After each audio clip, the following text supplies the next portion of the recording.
ಅಮ್ಮ ಮಹಾಲಕ್ಷ್ಮಿ, ಇವತ್ತಿಗೆ ನನಗ್ ಕಣ್ಗಳಿದ್ದಿದ್ದು ಸಾರ್ಥಕವಾಯ್ತು ತಾಯಿ. ನಿನ್ನ ದರ್ಶನದಿಂದ ಈ ಜನ್ಮ ಪಾವನವಾಯ್ತು ತಾಯಿ. ನಾನು ಮಾಡ್ತಾ ಇದ್ದಿದ್ ಪೂಜೆ ಫಲ ಕೊಡ್ತು ಅಮ್ಮ. ಯಾಕಮ್ಮ ಮೌನ? ವಾಸವಾಗಿದ್ದ ಸ್ಥಳ ಬಿಟ್ಟು ಎಲ್ಲಿಗೆ ಹೊರಟಿದ್ಯಾ ತಾಯಿ?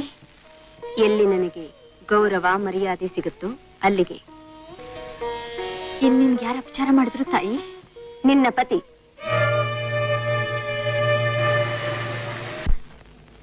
ಅವ್ರು ಮಾಡಿರೋ ತಪ್ಪಿಗೆ ನನಗೆ ಶಿಕ್ಷೆ ಕೊಡು ತಾಯಿ. ಸಂತೋಷದಿಂದ ಅನುಭವಿಸ್ತೀನಿ. ಆದ್ರೆ ಈ ಮನೇನ ಬರ್ದು ಮಾಡಿ ಮಾತ್ರ ಹೋಗ್ಬೇಡಮ್ಮ. ನಾನು ತುಂಬಾ ಸ್ವಾಭಿಮಾನಿ. ಅವಮಾನವಾದ ಸ್ಥಳದಲ್ಲಿ ಕ್ಷಣಕಾಲ ಕೂಡ ನಿಲ್ಲಲ್ಲ. ದಾರಿ ಬಿಡು. ಅಮ್ಮ, ಕೋಪ ಮಾಡ್ಕೋಬೇಡಮ್ಮ. ನನಗೋಸ್ಕರನಾದ್ರೂ ಕರುಣೆ ತೋರಿಸಿ ಒಳಗ್ ನಡಿ ತಾಯಿ. ನಾನಿಷ್ಟು ದಿವಸ ಈ ಮನೆಯಲ್ಲಿ ನೆಲೆಸಿದ್ದೆ ನಿನಗೋಸ್ಕರ. ಇನ್ನೂ ನಿನ್ನ ಪತಿಯ ವರ್ತನೆ ಸಹಿಸುವ ತಾಳ್ಮೆ ನನಗಿಲ್ಲ. ಅಮ್ಮ, ಇವತ್ತು ಶುಕ್ರವಾರ, ಲಕ್ಷ್ಮೀ ಪೂಜೆ ದಿವಸ.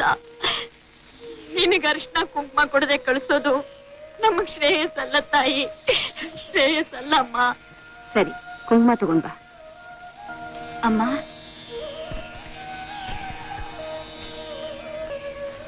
ನಂದೊಂದು ಕೋರಿಕೆ ತಾಯಿ.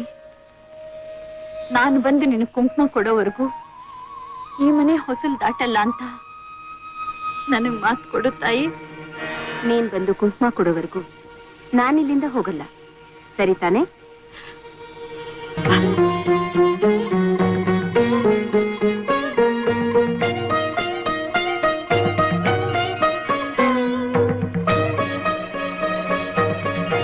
ನೀನ್ ಬಂದು ಕುಂಕುಮ ಕೊಡೋವರೆಗೂ ನಾನು ಹೋಗಲ್ಲ. ಸರಿ ತಾನೆ? ನಾನೀಗ ಕುಂಕುಮ ಕೊಟ್ರೆ ಲಕ್ಷ್ಮಿ ಮನೆ ಬಿಟ್ಟು ಹೊರಟೋಗ್ತಾಳೆ. ಲಕ್ಷ್ಮಿ ಹೊರಟೋದ್ರೆ ಈ ಮನೆ ಗತಿ ಬೇಡ. ಹಾಗಾಗ್ಬಾರ್ದು, ಹಾಗಾಗ್ಲೇಬಾರ್ದು.